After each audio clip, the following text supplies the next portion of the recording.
তুরস্কের পর নিউজিল্যান্ড লন্ডভন্ড হয়ে যাচ্ছে। ঘূর্ণিঝড় গ্যাব্রিয়েলের বড় ঝটকা নিউজিল্যান্ডের মাটিতে। ঘূর্ণিঝড়ের মধ্যে শক্তিশালী ভূমিকম্পে নড়ে উঠল নিউজিল্যান্ডের মাটি। ইতিহাসে তৃতীয়বার নিউজিল্যান্ডে জারি হয়ে গেল জরুরি অবস্থা। ভয়ঙ্কর বন্যা, সঙ্গে ধস, ভেসে যাবে নাকি গোটা দেশটা? অবস্থা বর্তমানে নিউজিল্যান্ডের কতটা মারাত্মক?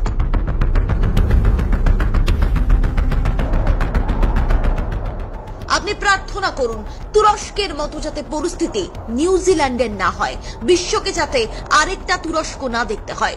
নিউজিল্যান্ডের উত্তরাঞ্চলে আছড়ে পড়েছে ঘূর্ণিঝড় গ্যাব্রিয়েল।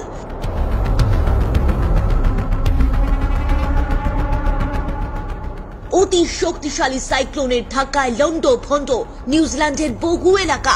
নিউজিল্যান্ড বলছে এটা অনেক বড় বিপদ। তারা কি প্রস্তুত ছিল এর জন্য? বাড়িঘর ভেঙেছে, লন্ডভন্ড হয়ে যাচ্ছে। ছবির মতো একটা সুন্দর দেশ, তার মধ্যে জোরালো ভূমিকম্পের কবলে নিউজিল্যান্ড।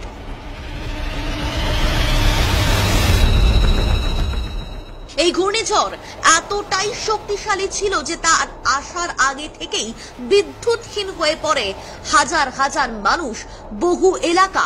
তার মধ্যে আবার ভূমিকম্পের কোপ।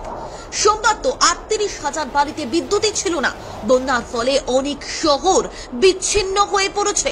গোটা দেশটায় পানীয় জলের মারাত্মক সংকট। আপনি বলুন তো, জল না পেলে মানুষ বাঁচবে কিভাবে, সার্ভাইভ করবে কিভাবে?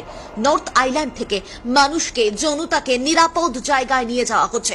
জানা যাচ্ছে নিউজিল্যান্ডের কারমাজাক দ্বীপে ভূমিকম্প অনুভূত হয় রিক্টার স্কেলে, যার মাত্রা ৬.১। ঘূর্ণিঝড় গ্যাব্রিয়েল শনিবার রাতে অস্ট্রেলিয়ার তাসমান সাগরে নরফক দ্বীপপুঞ্জের কাছে ঘনীভূত হয়। তারপরই লাগাতার তাণ্ডব চলছে। পরিস্থিতি কতটা জটিল বোঝা যাচ্ছে যখন জরুরি অবস্থা জারি করলো নিউজিল্যান্ডের সরকার। কারণ ইতিহাস বলছে এই নিয়ে মাত্র তৃতীয়বার এমার্জেন্সি জারি করা হলো দেশে।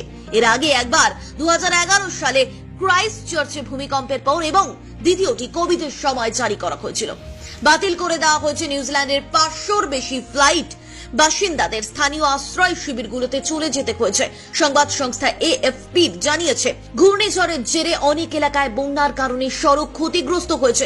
দেশ জুড়ে চলছে ত্রাণ ও উদ্ধার কাজ। অকল্যান্ড সহ উত্তরাঞ্চলের ৫টি অঞ্চলে জরুরি অবস্থা ঘোষণা করা হয়েছে। এই সময় কোন কোন দেশ নিউজিল্যান্ডের পাশে দাঁড়াবে সেটাই কিন্তু এখন দেখার। নিউজিল্যান্ড কিভাবে এই বিপদ থেকে বেরিয়ে আসবে, কি অবস্থা প্রত্যেকটা মুহূর্তে।